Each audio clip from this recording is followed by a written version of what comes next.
మత్తయి సువార్త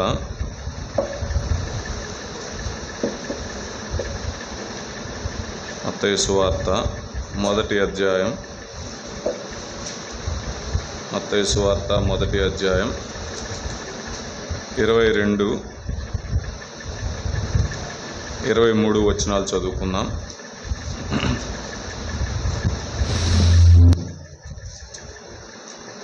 మత్తయి సువార్త 1వ అధ్యాయం 22, 23 వచనాలు చదువుకుందాం. ఇదిగో,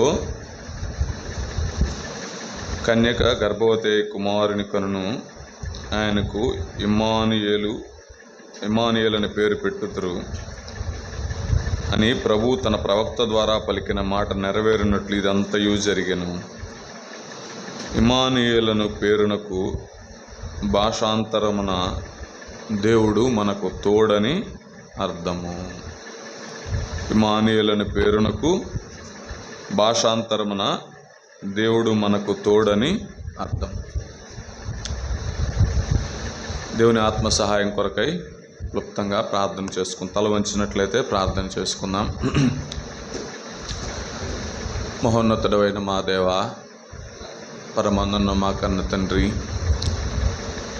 జీవాధిపతి, నమ్మదగిన దేవా, మీ ఘనమైన శ్రేష్టమైన అత్యున్నతమైనటువంటి నామాన్ని బట్టి మీకు వందనములు, స్తోత్రములు చెల్లిస్తూ ఉన్నాం.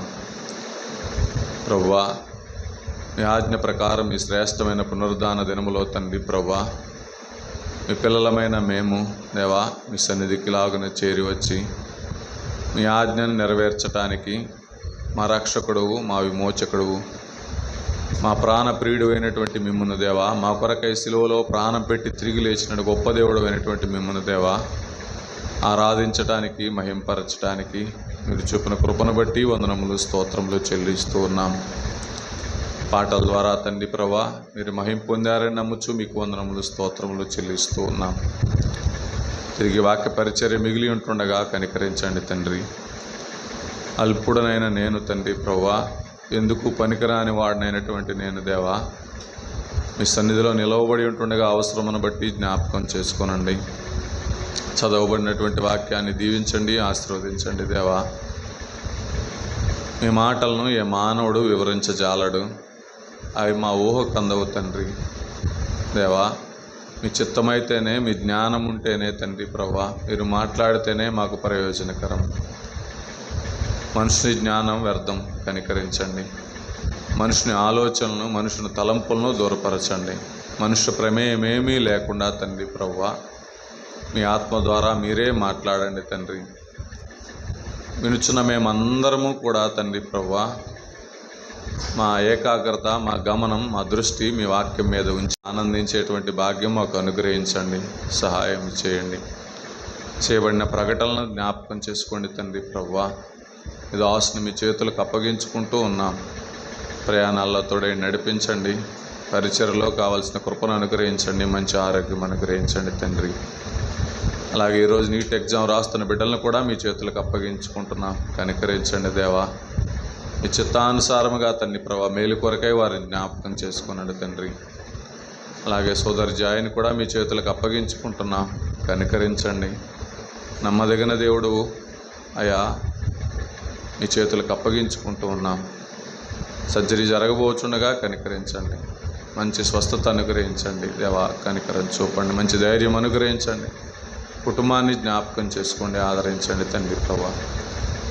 మెట్టుకు తండ్రి ప్రభు ఈ సమయంలో తండ్రి మీ ఆత్మ సహాయాన్ని, మీ సన్నిధి తోడుని, మీ నడిపింపును కోరుకుంటూ మమ్మల్ని అందరినీ మీ చేతులకు అప్పగించుకుంటూ మీ వాక్యముతో మమ్మల్ని తెప్పరిల్లా చేయమని, సహాయం చేయమని వేడుకుంటూ యేసు ప్రభు వారి ఘనమైన, ఉన్నతమైన, శ్రేష్టమైన నామమున శిరస్సు వంచి వందనములు, స్తోత్రములు చెల్లించి వేడుకొంచున్నాం తండ్రి, ఆమేన్. ప్రభునందు ప్రియులారా, చదవబడినటువంటి మాట మనం ఎరిగినదే. యేసు ప్రభు వారు పుట్టడానికి ముందు తల్లి అయినటువంటి మరియకు దూత ప్రత్యక్షమై ఈ మాటలు చెప్పేటువంటి సందర్భం.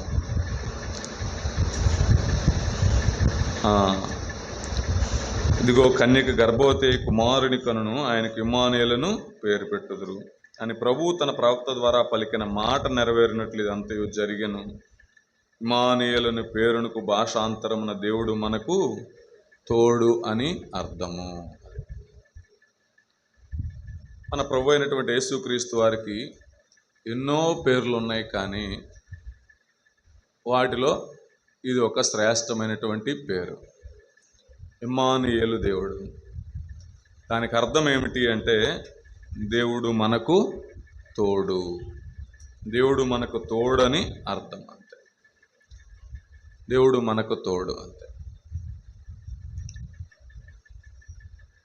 వాస్తవానికి ఒకప్పుడైతే మనకు ఆయన తోడు లేదు, మనమే ఆయన వ్యతిరేకించినటువంటి వారం, ఆయనకు దూరంగా జరిగినటువంటి వారం, సాతాను చేతిలో ఉన్న వారమే. కానీ ఆయన తన విశేషమైనటువంటి కృపచేత, తన మహాప్రేమ చేత మనల్ని ప్రేమించిన విధానమును బట్టి, ఈ లోకానికి దిగివచ్చిన విధానమును బట్టి, సిలువలో తను తాను అర్పించుకున్న విధానమును బట్టి, మన పాపములన్నింటినీ ప్రక్షాళన చేసిన విధానమును బట్టి, మన పాపములన్నింటినీ తన శరీరం మీద భరించిన విధానమును బట్టి, మన పాప దోషమును మన మీద నుంచి తొలగించిన విధానమును బట్టి మనల్ని పరిశుద్ధులుగా చేసి మనకు తోడుగా ఉండటానికి ఇష్టపడుతూ వచ్చారు. ఎవరైతే ఆయన ఎరిగి ఉన్నారో, ఎవరి దోషములైతే క్షమించబడుతూ వచ్చినాయో, ఎవరి దోషములు అపరాధములైతే ఆయన రక్తంతో కడగబడుతూ వచ్చినాయో, ఎవరైతే పరిశుద్ధులుగా చేయబడుతూ వచ్చారో, ఎవరైతే ఆయన సన్నిధిలో చేరి పాపాత్మలని ఒప్పుకొని ఆయన రక్తం ద్వారా కడగబడుతూ వచ్చారో, వారందరికీ కూడా ఆయన తోడుగా ఉండటానికి ఇష్టపడుతూ వచ్చాడు. వారందరూ కూడా ఆయన తోడుగా ఉండటానికి ఇష్టపడుతూ వచ్చాడు. దేవుడు మనకు తోడు, దేవుడు మనకు తోడు. ఈ ప్రపంచంలో ఏ తోడు కూడా చివరి వరకు ఉండదేమో, ఏ తోడు కూడా చివరి వరకు ఉండదేమో. మధ్యలో నమ్మించి మోసం చేసే వాళ్ళు ఉంటారు, లేదా వారి కాలం అయిపోయిన తర్వాత మనల్ని విడిచిపెట్టే వాళ్ళు ఉంటారు. కానీ చివరి వరకు మనకు తోడుండేది ఎవరు? దేవుడే. మనల్ని నడిపించేది ఎవరు? దేవుడే. అందుకే దేవుని తోడు ఎంతో కోరదగినది, అంతే. ఆయన తోడుంటే ఈ లోకంలో దేనికి కొదవలేదు. ఆయన మానవ మాత్రుడు కాదు, ఆయన గడిచిన కాలంలో ఎరిగినవాడు, భూతకాలమును ఎరిగినవాడు, వర్తమాన కాలమును ఎరిగినవాడు, భవిష్యత్ కాలమును ఎరిగినవాడు అంతే. ఆయన తోడుగా ఉంటే ఆయన తన బిడ్డలకు ఏది అవసరమో, ఏ సమయంలో ఏది అవసరమో ఆయన నడిపింపును అనుగ్రహించేవాడు, మన అవసరతలు తీర్చేవాడు, మన అక్కర్లు తీర్చేవాడు. తన ఇష్టానుసారముగా ప్రజల చేతిలో పడకుండా, సాతాను చేతిలో పడకుండా మన జీవితాన్ని తనదైనటువంటి చక్కని మార్గంలో నడిపేటువంటి దేవుడు ఇమ్మానుయేలును దేవుడు. అయ్యా అమ్మ, ఈరోజు ఇంకా ఎవరైనా కూడా అనుభవంలోకి రాకుండా ఉన్నారేమో. ఆయన తోడును కలిగి ఉంటే సంతోషం, రక్షించబడితే సంతోషం, విమోచించబడితే సంతోషం, ఆయన బిడ్డగా తీర్చబడితే అది ఎంతో సంతోషం. దేవుడు నీకు తోడుగా ఉన్నట్టే. మంచిది, ముందుకు సాగుదాం. ఇంకెవరైనా అలాంటి అనుభవంలోకి లేకపోతే, నువ్వు ఎవరిని తోడుగా కలిగి ఉన్నావో, దేని మీద ఆనుకుంటున్నావో, అవి సరైన త్రోవలు కాదు. దేవుడు తోడుగా ఉంటే శ్రేష్టమైనటువంటి దారిలో నడిపిస్తారు. ఆ తోడు మెచ్చదగినది, ఆ తోడు కోరదగినది, అంతే. వీటికి ముందుకు సాగుదాం.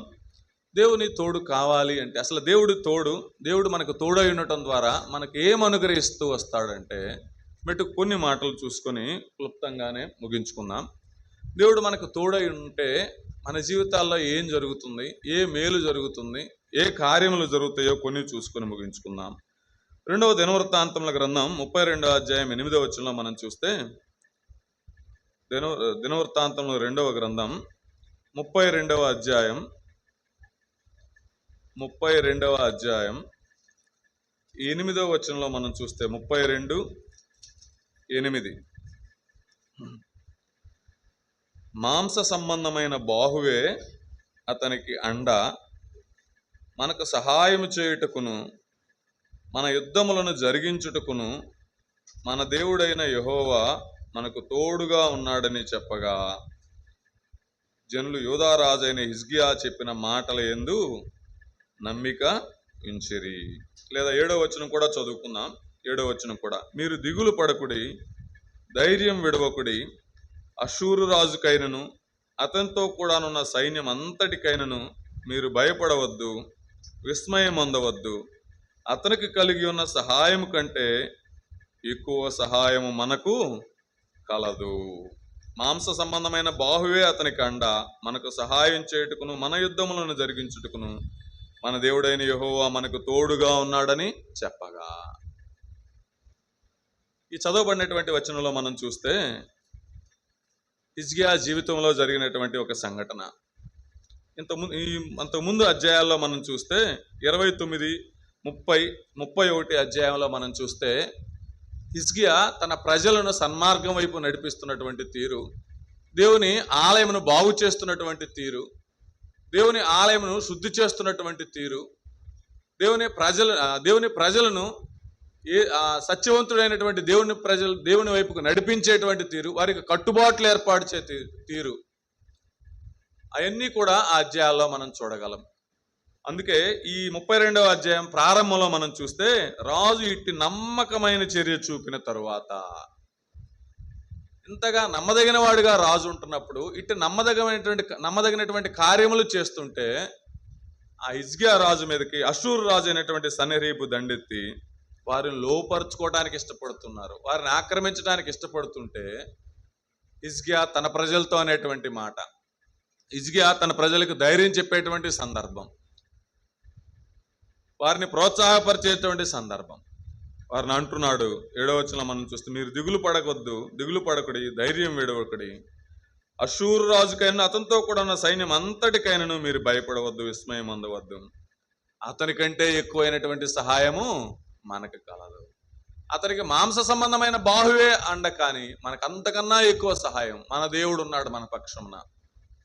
ఏ దేవుడినైతే మనం ఎరిగి ఉన్నామో, ఏ దేవుడినైతే మనం కలిగి ఉన్నామో, ఏ దేవుడినైతే అనుసరిస్తున్నామో, మనస్ఫూర్తిగా అనుసరిస్తున్నామో, హృదయపూర్వకంగా అనుసరించడానికి ఇష్టపడుతున్నామో, ఆ దేవుడు మన పక్షమున ఉన్నాడు, మనకు సహాయం చేయుటకు సిద్ధముగా ఉన్నాడు, మన పక్షముగా యుద్ధము చేయుటకు సిద్ధముగా ఉన్నాడని వారికి ధైర్యం చెప్తుంటే, వారందరూ కూడా హిజ్కియా మాటలను నమ్ముతూ వచ్చారు. అలాగైతే తోడై ఉన్నటువంటి దేవుడు, అక్కడ మనం ఒక మాట చూద్దాం, మనకు సహాయం చేయుటకును మన యుద్ధములను జరిగించుటకును మన దేవుడైన యెహోవా మనకు తోడుగా ఉన్నాడు. మనకు తోడై ఉండేటువంటి దేవుడు మనకేం చేస్తూ వస్తాడు? మనకు సహాయము చేయుటకును, మన పక్షముగా యుద్ధము చేయుటకును. హిజ్కియా ఆ ప్రజలకు అదే చెప్తూ ఉన్నాడు. అంతే, మనకు సహాయం చేసే దేవుడు ఉన్నాడు, మనం సహాయం లేని వారము కాము, మనం విడిచిపెట్టబడిన వారము కాము, మనం ఆశ లేని వారము కాము, కానీ మన దేవుడు మనకు సహాయం చేయడానికి సిద్ధంగా ఉన్నాడు, మన పక్షముగా ఉన్నాడు, మన పక్షముగా యుద్ధము చేయటానికి మనకు తోడుగా ఉన్నాడు. అలాగైతే ఆ ప్రజలకు దేవుడు తోడుగా ఉంటే, ఆయన ప్రజలైనటువంటి మనకు కూడా ఆయన తోడుగా ఉన్నటువంటి ఆయన మనకేం చేయడానికి ఇష్టపడుతూ ఉన్నాడు? మన క్లిష్ట పరిస్థితుల్లో, మన సంకట పరిస్థితుల్లో, మన ఆపద పరిస్థితుల్లో, మన జీవితం అంతట్లో కూడా ఆయన మనకు ఎలాగున్నాడు? తోడుగా ఉన్నాడు. తోడుగా ఉన్నటువంటి ఆయన మనకేం చేయడానికి ఇష్టపడుతున్నాడు? సహాయం చేయటానికి ఇష్టపడుతున్నాడు, సహాయం చేయటానికి ఇష్టపడుతున్నాడు, మన పక్షముగా యుద్ధము జరిగించడానికి ఇష్టపడుతున్నాం. ఒకవేళ విపత్కర పరిస్థితుల్లో ధైర్యం కోల్పోతున్నావేమో, ఆశలు విడిచిపెడుతున్నావేమో, ఒంటరిగా బాధపడుతున్నావేమో, ఏ పరిస్థితిలో ఉన్నా కూడా ఆయన వాక్యమే మనకు ఆధారం కాదా? హిజ్కియా ఎలాగన పురికొల్పుతూ ఉన్నాడో, ప్రోత్సహిస్తున్నాడో తన ప్రజల్ని. ఆ మాట మన మనకు ఆధారం కాదా? మనల్ని ధైర్యపరచటం లేదా? ఇమ్మానుయేలు దేవుడు, ఆ దేవుడు మనకు తోడుగా ఉంటూ వచ్చాడు. మనకు సహాయం చేయడానికి ఇష్టపడుతూ ఉన్నాడు. మన పక్షంగా యుద్ధము చేయటానికి. వారు యుద్ధం చేయాల్సిన అవసరం లేదంతే. ఊరక నిలుచుండి చూస్తే చాలు. వారి పక్షంగా యుద్ధం చేసే దేవుడు ఉన్నాడు. బలవంతుడైనటువంటి దేవుడు ఉన్నాడు. సర్వశక్తి సంపన్నుడైనటువంటి దేవుడు ఉన్నాడు. ఆనాటి ప్రజలు హిజ్కియా మాటను నమ్ముతూ వచ్చారు. అంత మాత్రమే కాదు కానీ ఏం చేస్తూ వచ్చారు? గొప్ప రక్షణను తర్వాత అధ్యాయంలో మీరు చూస్తే, ఆ అధ్యాయం అంతట్లో మీరు చూస్తే గొప్ప రక్షణను వారు చూస్తూ వచ్చారు. విడుదలను చూస్తూ వచ్చారు. విమోచనను చూస్తూ వచ్చారు. దేవుడు ఎలాంటి శ్రేష్టమైన సహాయం చేస్తూ వచ్చాడో ఆ సహాయాన్ని చూస్తూ వచ్చాడు. తోడుగా ఉన్నటువంటి దేవుడు చేసే మొట్టమొదటి మేలేంటి? ఆయన బిడ్డలకి చేసే మొట్టమొదటి మేలేంటి? సహాయము చేసేటువంటి దేవుడు, మన పక్షముగా యుద్ధము చేసేటువంటి దేవుడు.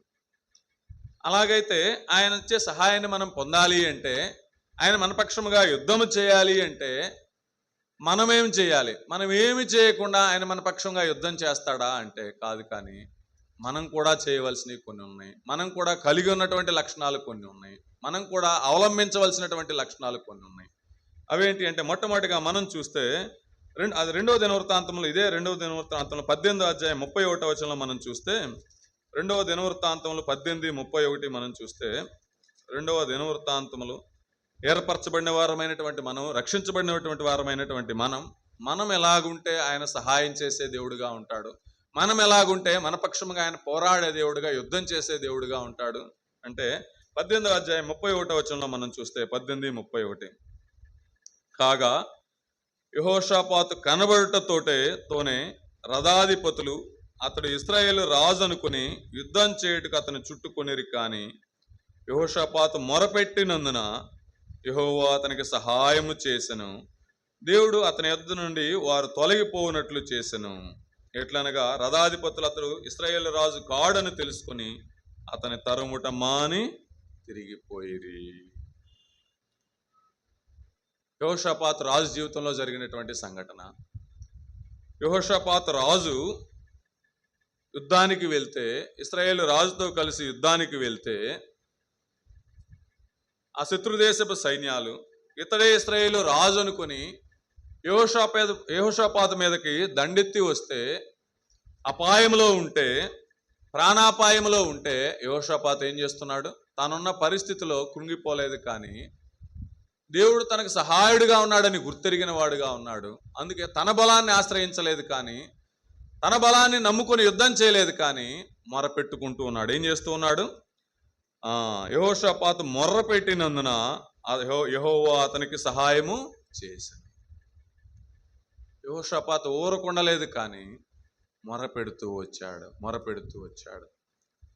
ఏ దేవుడైతే తను ఎరిగి ఉన్నాడో, ఏ దేవుడైతే తనను కాపాడుతూ ఉన్నాడో, ఏ దేవుడైతే ఇశ్రాయేలు మీద రాజుగా తనను ఉంచుతూ వచ్చాడో, ఆ సజీవుడైనటువంటి దేవుణ్ణి, ఆ గొప్ప దేవుణ్ణి మొరపెడుతూ ఉన్నాడు. ఆయన సహాయం వేడుకుంటూ ఉన్నాడు. అందుకే దేవుడు ఏం చేస్తూ వచ్చాడు? యెహోషాపాతు మొరను ఆలకిస్తూ వచ్చాడు. దేవుడు అతని యొద్ద నుండి యెహోవా అతనికి సహాయం చేసెను. దేవుడు అతని యొద్ద నుండి వారు తొలగిపోవునట్లు చేసెను. దండెత్తిన వారు, శత్రువులైనటువంటి వారు, బలాఢ్యులైనటువంటి వారు అతని యొద్ద నుండి తొలగిపోనట్లుగా చేస్తూ వచ్చాడు. తద్వారా యెహోషాపాతు ఆ యుద్ధం నుండి బయటపడుతూ వచ్చాడు. ప్రాణాపాయం నుంచి బయటపడుతూ వచ్చాడు. యెహోషాపాతు చేసిన విధానం, యెహోషాపాతు మొరపెట్టిన విధానం మనకు ఆదర్శం కాదా? మొరపెడితే సహాయం చేసేటువంటి దేవుడు, ఆయన తోడుగా ఉండేటువంటి దేవుడే, సహాయం చేసేటువంటి దేవుడే, మన పక్షముగా పోరాడేటువంటి దేవుడే, యుద్ధం చేసేటువంటి దేవుడే, మనల్ని విడిచిపెట్టే దేవుడు కాదు. కానీ మనం ఏం చేస్తూ రావాలి? ఏ పరిస్థితుల్లో కూడా మనం ఏం చేస్తూ రావాలి? మొరపెట్టే వారముగా ఉండాలంతే. ప్రార్థించే వారముగా ఉండాలంతే. ఆయన సన్నిధిలో చేరి మొరపెట్టే వారముగా ఉంటూ రావాలి. యెహోషాపాతు అలాగున మొరపెడుతూ వచ్చాడు. ఆయన దివ్యమైన సహాయాన్ని పొందుతూ వచ్చాడు. తప్పించబడుతూ వచ్చాడు, క్షేమముగా ఉంటూ వచ్చాడు, క్షేమముగా తన నగరకు తిరిగి వస్తూ వచ్చాడు, తన ప్రాణాన్ని నిలుపుకున్నాడు, ఆపద నుంచి తప్పించుకున్నాడు. మనం కూడా మన జీవితాల్లో ఏం చేయబద్దులమై ఉన్నాం? ఏ పరిస్థితి ఎదురైనా, ఎలాంటి సంకట స్థితి ఎదురైనా కూడా, పరిస్థితులు ఎంతగా మనకు ప్రతికూలంగా ఉన్నప్పటికీ కూడా మనం ఏం చేస్తూ రావాలి? నమ్మదగిన దేవుడిని సహాయం వేడుకోవాలి, మొరపెడుతూ రావాలి. ఆయన మన ప్రార్థన నిరాకరించే దేవుడు కాదు, మన మొరను నిరాకరించే దేవుడు కాదు. అయితే ఎలాగ మొరపెట్టాలి? నిజముగా మొరపెట్టాలి. కీర్తన గ్రంథం 145వ కీర్తన 18వ వచనంలో మనం చూస్తే ఒక మాట అంటుంది. 145వ కీర్తన 18వ వచనం మనమందరం ఎరిగినదే. 145:18. 145:18. తనకు మొరపెట్టు వారికి అందరికీ, తనకు నిజముగా మొరపెట్టు వారికి అందరికీ యెహోవా సమీపముగా ఉన్నాడు, తన యందు భయభక్తులు గల వారి కోరిక ఆయన నెరవేర్చును. మొదట ఏమన్నాడు? తనకు మొరపెట్టు వారికి అందరికీ, తనకు నిజముగా మొరపెట్టు వారికి అందరికీ యెహోవా సమీపముగా ఉన్నాడు. అంటే నిజముగా మొరపెట్టేవారు ఉన్నారంటే, నిజముగా మొరపెట్టని వారు కూడా ఉన్నారా? ఉంటారేమో బహుశా. మనమే లెక్కలో ఉన్నామా? నిజముగా మొరపెడుతున్నామా? ఆయన శక్తిని ఎరిగిన వారముగా, ఆయన అధికారమును ఎరిగిన వారముగా, ఆయన మీద నమ్మకం ఉంచి మొరపెడితే ఆయన తప్పక సమీపముగా ఉన్నటువంటి దేవుడు. యెహోషాపాతు అదే చేస్తున్నాడు. ఏ దేవుడైతే రక్షించగలడో, ఏ దేవుడైతే విడిపించగలడో ఆ దేవునికి మొరపెడుతూ ఉన్నాడు. ఆయన మీద నమ్మకం ఉంచుతూ వచ్చాడు. అంతే.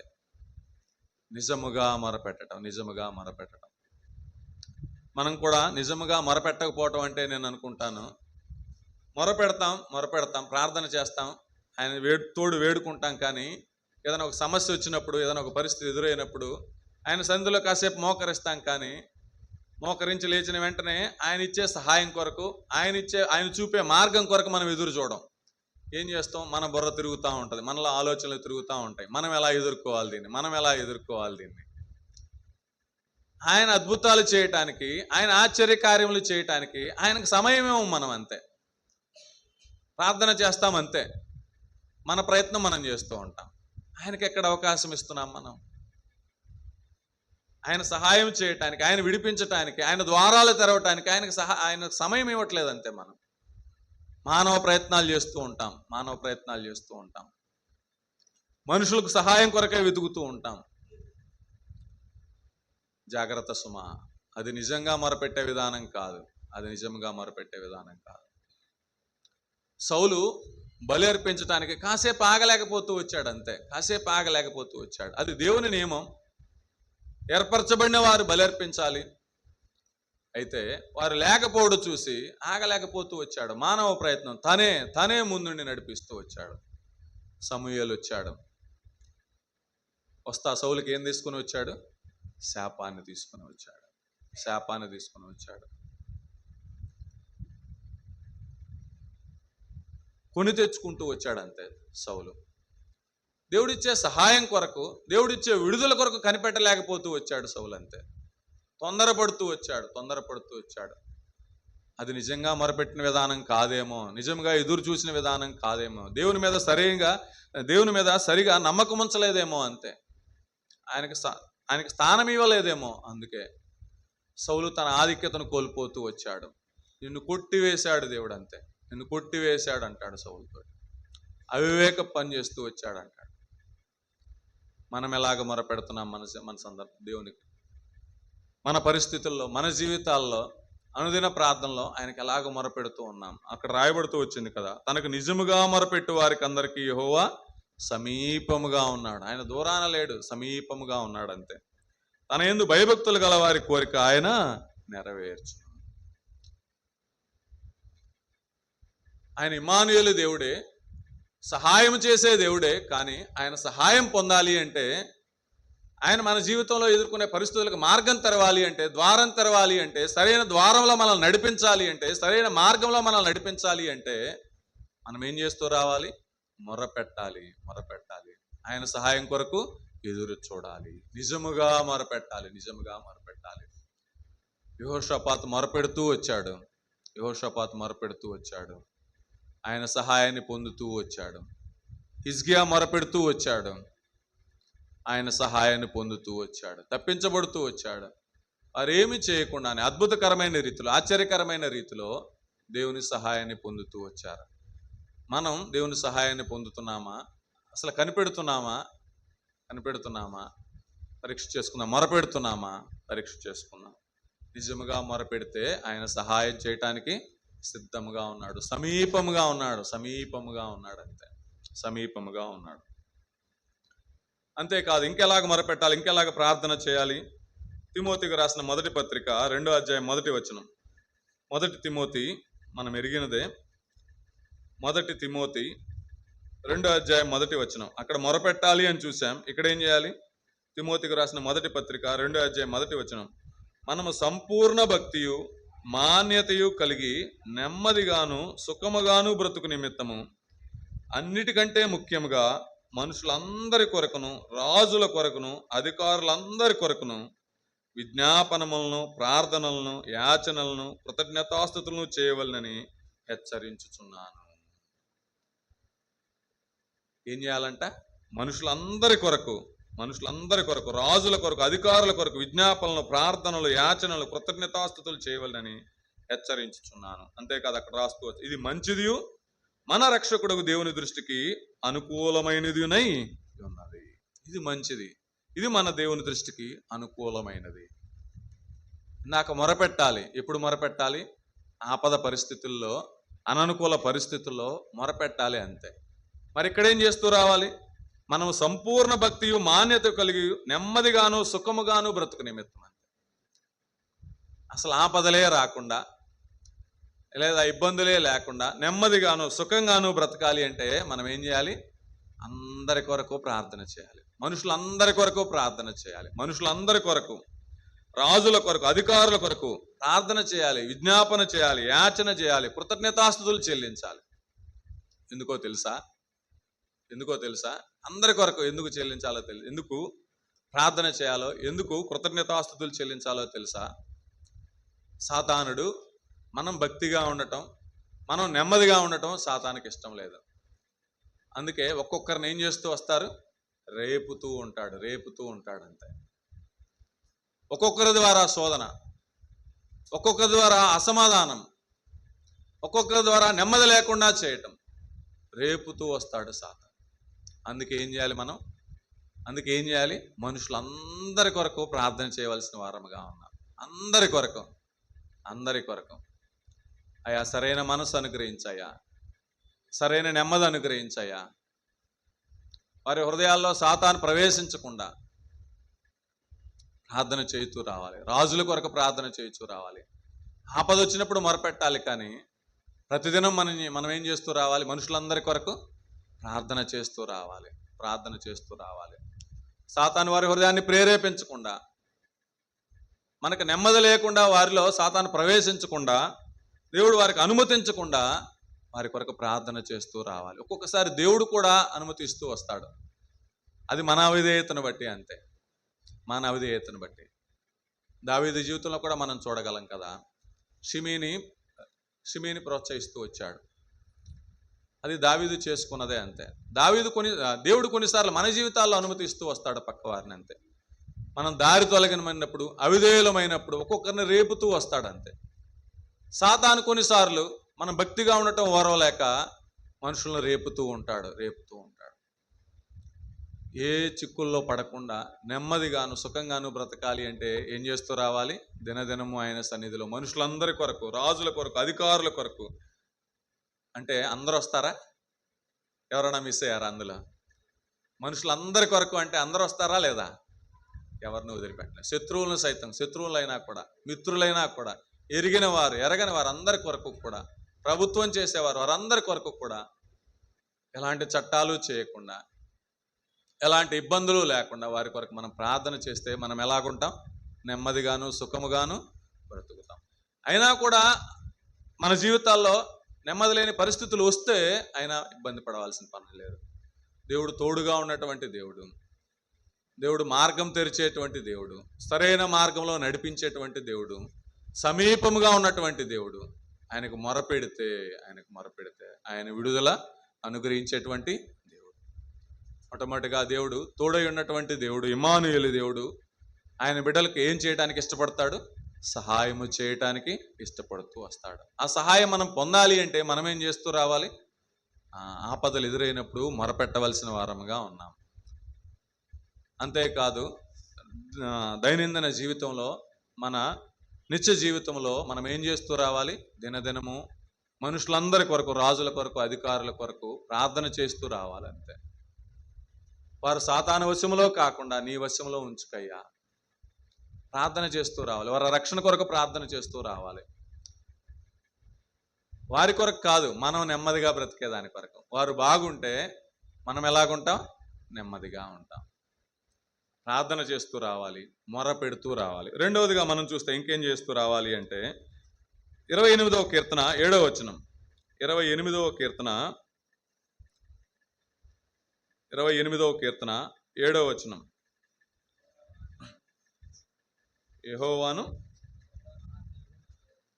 యెహోవా నా ఆశ్రయము, నా కేడెము, యెహోవా నా హృదయము ఆయన యందు నమ్మిక ఉంచెను గనుక నాకు సహాయము కలిగెను. యెహోవా నా ఆశ్రయము, నా కేడెము, నా హృదయం ఆయన యందు నమ్మిక ఉంచెను గనుక నాకు సహాయము కలిగెను. రెండవదిగా ఆయన ఇచ్చే సహాయం మనం పొందాలి అంటే మనకేముండాలి? నమ్మిక ఉండాలి. నాకు మనం అదే చెప్పుకున్నాం. ప్రార్థన చేస్తాం, ఒక పక్క ప్రార్థన చేస్తుంటాం, ఒక పక్క ఏం చేస్తూ ఉంటాం? మన ప్రయత్నాలు మనం చేస్తూ ఉంటాం. అది నమ్మిక లేనితనం అంతే. అది ఆయనకు పూర్తిగా మనల్ని అప్పగించుకోలేదంతే.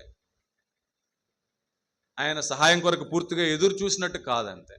ఆయనకు మొరపెట్టాలి, అంతేకాదు. కానీ ఏం చేయాలి? ఆయన యందు నమ్మిక ఉంచాలి. ఎవరు ఈ కీర్తన రాస్తూ వచ్చాడు? దావీదు మహారాజు. తాను ఎదుర్కొన్నటువంటి ప్రతి పరిస్థితుల్లో కూడా ఎవరి మీద నమ్మకం ఉంచుతూ వచ్చాడు? ఎవరికి మొరపెడుతూ వచ్చాడు?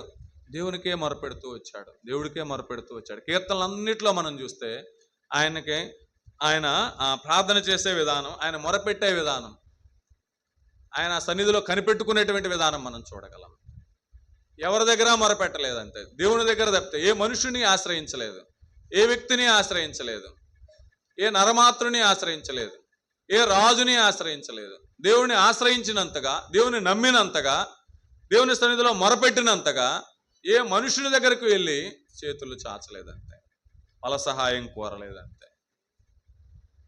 అందుకే దావీదు చెప్తున్నాడు, ఆయన సహాయం కొరకు కనిపెట్టుకున్నవాడిగా, ఆయన నమ్మిన వానిగా, ఆయన చేత నడిపించబడిన వాడిగా, విజయవంతమైన జీవితం జీవించిన వానిగా, ఆయన హృదయానుసారముగా నడిచిన వ్యక్తిగా దావీదు మహారాజు రాస్తున్నటువంటి మాట.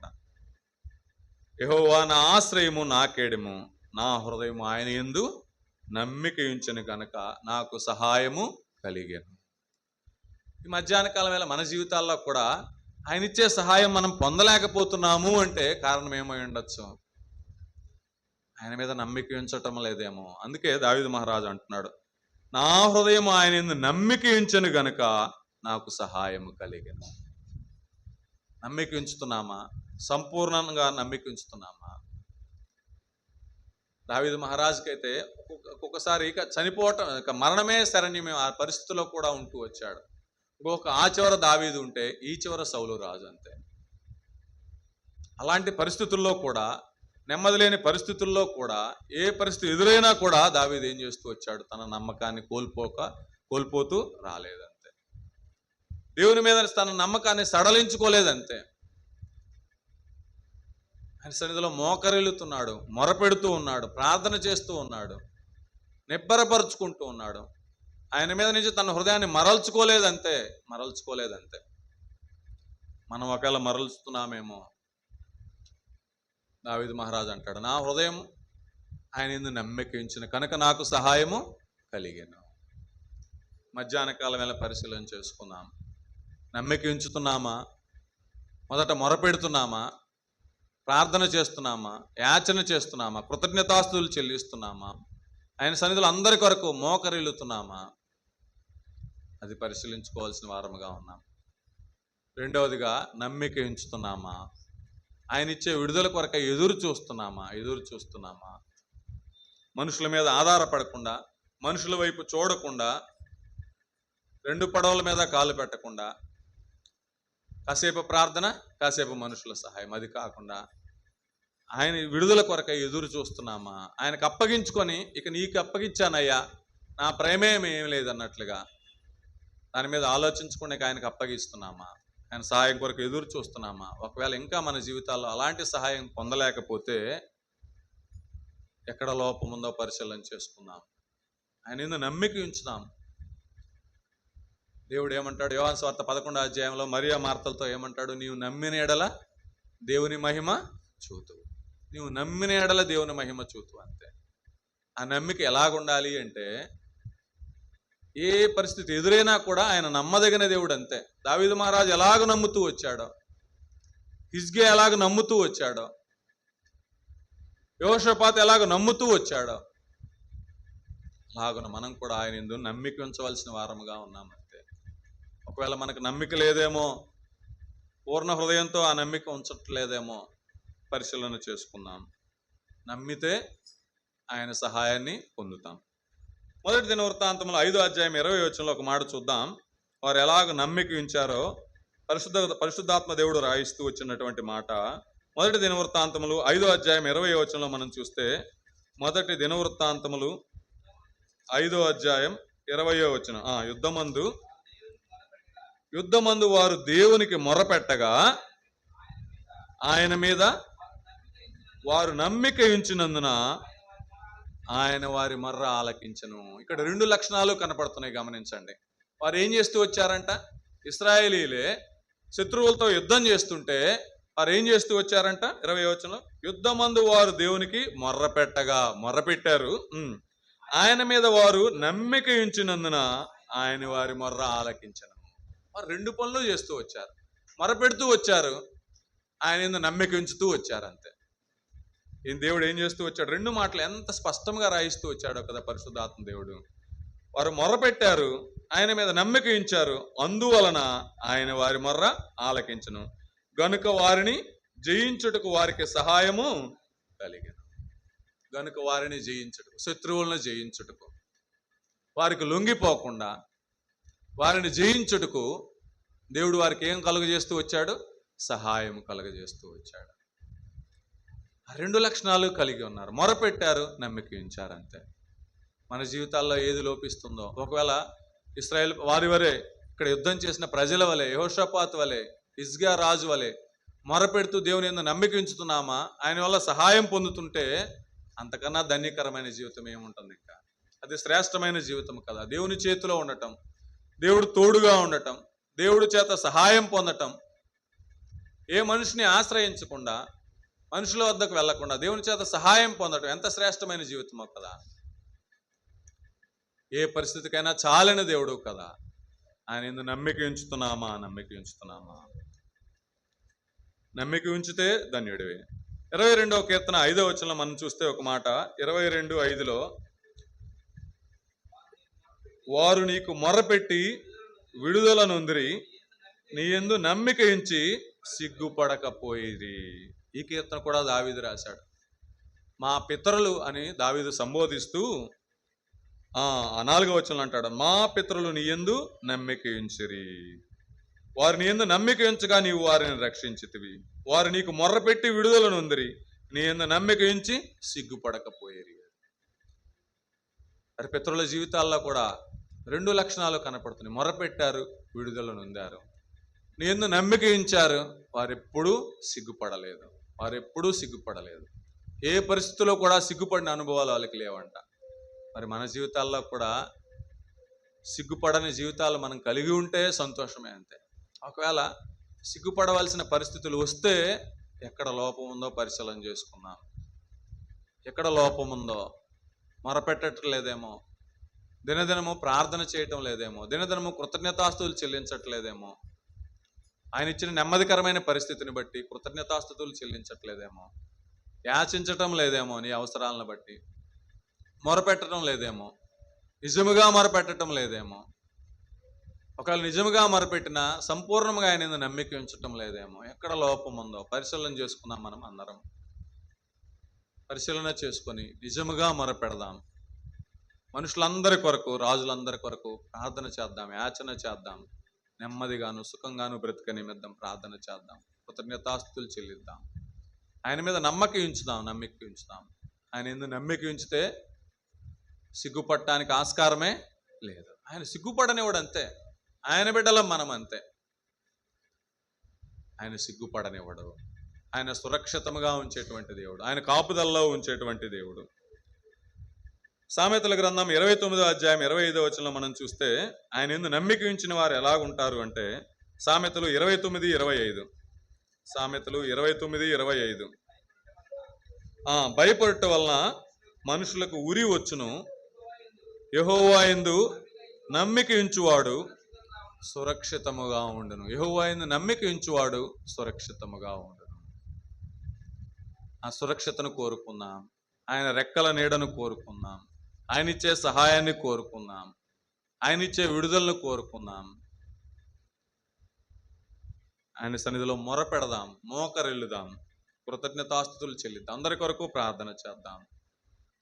ఆయన యందు నమ్మిక ఉంచుదాం. తద్వారా ఆయన చేసేటువంటి సహాయం అద్భుతమైనటువంటి సహాయం, శ్రేష్టమైనటువంటి సహాయం, అది కొరత ఉండదు. అంతే. మనకి సరిపోయినటువంటి సహాయం, సమృద్ధి అయినటువంటి సహాయం, శ్రేష్టమైనటువంటిది అంతే. అరకొర సహాయాలు కాదంతే. మేలుతో తృప్తిపరిచే దేవుడు అంతే. మన అక్కర ఎరిగిన దేవుడు అంతే. ఆయన భవిష్యత్తు ఎరిగినటువంటి దేవుడు. మనకి ఏది అవసరమో అది సంపూర్ణంగా సహాయం చేసేటువంటి దేవుడు. ఇమ్మానుయేలు దేవుడు. ఆయన తోడుగా ఉండటానికి ఇష్టపడేటువంటి దేవుడు. ఆ తోడుగా ఉండటానికి ఇష్టపడేటువంటి దేవుడు మనకేం చేయాలని ఇష్టపడుతున్నాడు అంటే, మనకు సహాయం చేయటానికి ఇష్టపడుతూ ఉన్నాడు. అయితే ఆయన ఇచ్చే సహాయాన్ని మనం పొందాలి అంటే మనం ఏం చేస్తూ రావాలి? ఆయనకు మొరపెట్టవలసిన వారముగా ఉన్నాం. దినదినము మన ప్రార్థనలో మనుషులందరినీ జ్ఞాపకం చేసుకోవాల్సిన వారముగా ఉన్నాం. వారి కొరకు ప్రార్థన చేయాలి, వారి కొరకు యాచించాలి, వారి రక్షణ కొరకు యాచించాలి. ఆయన ఇచ్చిన నెమ్మదికరమైన పరిస్థితులను బట్టి కృతజ్ఞతాస్తుతులు చెల్లించాలి. ప్రార్థనలో పోరాడవలసిన వారముగా ఉన్నాం. అంతేకాదు కానీ ప్రార్థించి మొరపెట్టి వదిలిపెట్టి మన ప్రయత్నం మనం చేసే వారముగా ఉండకుండా, ఆయన సహాయం చేసేంత వరకు కూడా ఎదురు చూసే వారముగా, మనుషుల వైపు చూడకుండా, పరిస్థితుల వైపు చూడకుండా, మనకున్న వనరుల వైపు చూడకుండా, ఆయన ఇచ్చే సహాయం కొరకై ఎదురు చూసే వారముగా, నమ్మిక ఉంచే వారముగా మనకు ఉండాలి. అంతే. ఆయన యందు నమ్మిక ఉంచితే సిగ్గుపడటం ఉండదు. ఆయన యందు నమ్మిక ఉంచితే సురక్షితంగా ఉంటారు. అంతే. ఆయన కాపుదలలో ఉంటే, ఆయన చేతుల నీడలో ఉంటే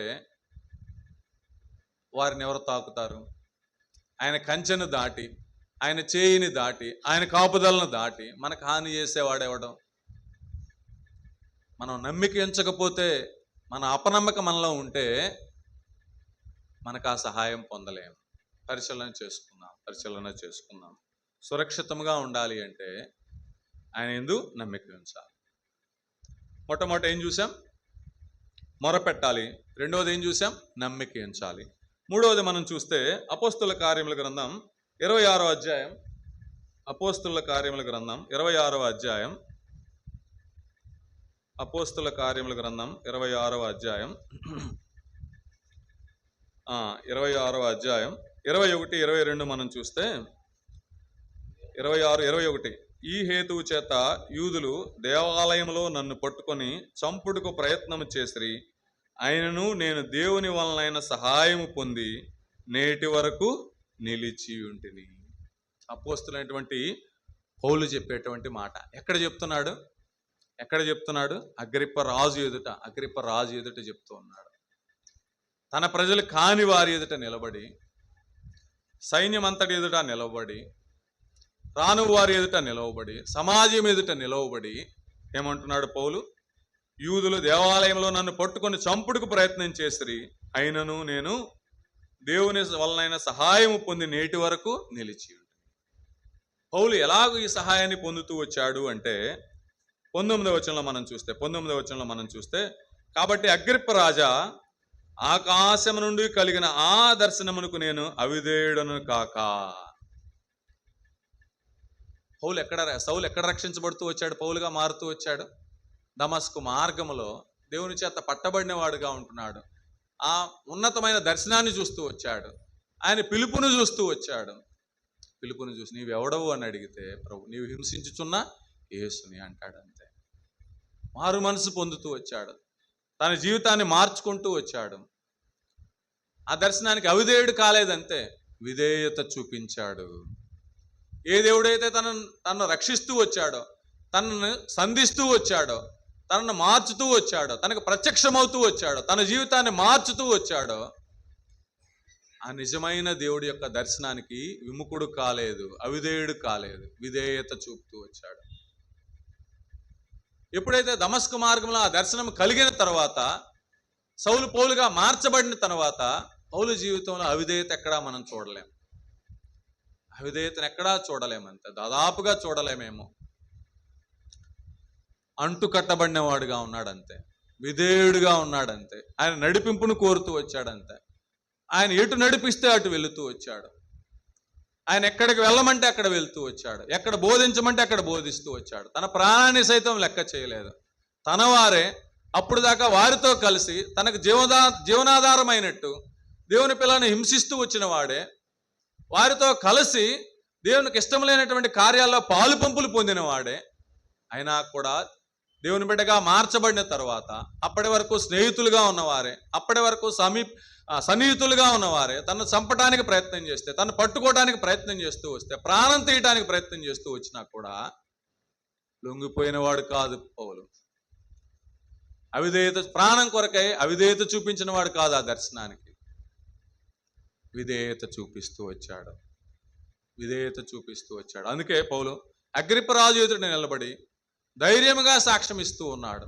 నేను దేవుని వల్ల సహాయాన్ని బట్టి, ఆ దేవుని వల్ల సహాయాన్ని బట్టి, ఆయన నాకు చూపించిన ఆ దర్శనానికి నేను అవిధేయుడిని కాను కనుక, ఆయనకి విధేయుడిగా ఉన్నాను కనుక ఆయన నాకు సహాయం అనుగ్రహిస్తూ వచ్చాడు. ఆ సహాయాన్ని బట్టి నేను ప్రాణంతో ఉన్నాను.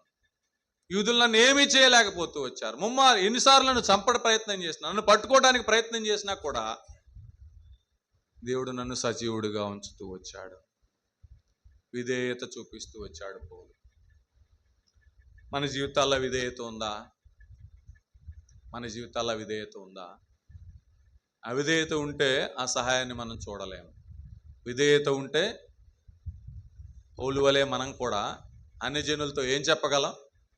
నేను ఏ దేవుడినైతే ఆశ్రయిస్తూ వచ్చానో, ఏ దేవుడినైతే నమ్ముతూ వచ్చామో, ఆయన నన్ను సిగ్గుపడనీయలేదు, నాకు సహాయం చేస్తూ వచ్చాడని పౌలు వలె మనం కూడా సాక్ష్యం ఇచ్చే అనుభవంలో ఉంటాం. ధైర్యంగా దేవుని కొరకే నిలబడే అనుభవంలో ఉంటాం. దేవుని మాటలు ప్రకటించే అనుభవంలో ఉంటాం. అనుభవం మనకుందా? పరిశీలన చేసుకుందాం. ఇమ్మానుయేలు దేవుడు, ఆయన అందరికీ సహాయం చేయడానికి ఇష్టపడుతూ ఉన్నాడు. అందరి కొరకే ఈ లోకానికి దిగి వచ్చాడు అంతే. అందరి కొరకు దిగి వస్తూ వచ్చాడు. సర్వ మానవాళి కొరకు ప్రాణం పెడుతూ వచ్చాడు అంతే. అందరి కొరకు సరిపోయిన రక్తం, చాలైన రక్తం, ప్రశస్తమైన రక్తాన్ని కార్చుతూ వచ్చాడు. ఆయన ఎరిగిన వారిని, ఆయన యందు విశ్వాసం ఉంచిన వారిని ఆయన తోడుగా ఉండటానికి ఇష్టపడుతున్నాడు. తోడుగా ఉండి ఏం చేస్తూ వస్తాడు? వారికి సహాయం చేయడానికి ఇష్టపడుతూ ఉన్నాడు. వారిని విడిపించడానికి ఇష్టపడుతూ ఉన్నాడు. మంచి మార్గంలో నడిపించడానికి ఇష్టపడుతూ ఉన్నారు. వారి అవసరతలు తీర్చడానికి ఇష్టపడుతూ ఉన్నాడు. వారిని మంచి మార్గంలో నడిపించడానికి ఇష్టపడుతూ ఉన్నాడు. తన కాపుదల్లో ఉంచడానికి ఇష్టపడుతున్నాడు. తన భద్రతలో ఉంచడానికి ఇష్టపడుతూ ఉన్నాడు. మనుషుల వల్ల కీడు వారికి జరగకుండా, వారు ఆపదల్లో పడకుండా తన చేతిలో వారిని ఉంచాలని ఇష్టపడుతున్నాడు. దానికి మనం ఏం చేస్తూ రావాలి? మొరపెట్టవలసిన వారముగా ఉన్నాం, ప్రార్థించవలసిన వారముగా ఉన్నాం, ఆయన యందు నమ్మిక ఉంచవలసిన వారముగా ఉన్నాం, విధేయులుగా ఉండవలసిన వారముగా ఉన్నాం. మన ప్రభు వారే విధేయుడిగా ఉన్నాడు కదా. ఆయన కుమారుడయుండి తాను పొందిన శ్రమల వలన విధేయతను నేర్చుకుంటూ వచ్చాడు. అందుకే పేతురు రాసిన మొదటి పత్రిక 1వ అధ్యాయం 15వ వచనంలో అంటాడు, మీరు విధేయులకు పిల్లలై అంటాడు. విధేయులకు కావున మీరు విధేయులకు పిల్లలై అంటాడు. అవిధేయులకు పిల్లలుగా ఉంటే పిల్లలమే, కానీ అవిధేయులుగా ఉంటే ఆ సహాయాన్ని పొందలేము. విధేయత మన జీవితాల్లో ఉండాలి. పౌలు మనకు మాదిరి. ఆ దర్శనాన్ని నేను అవిధేయుడిని కాలేదు అంటాడు. అందుకే ధైర్యంగా అంటున్నాడు, ఆ దేవుని సహాయం వల్ల నేను ప్రాణాలతో ఉన్నాను అంటాడు. పరిశీలన చేసుకుందాం. వీలైతే ఇంకొక వారం మిగిలిన మాటలు ధ్యానిద్దాం.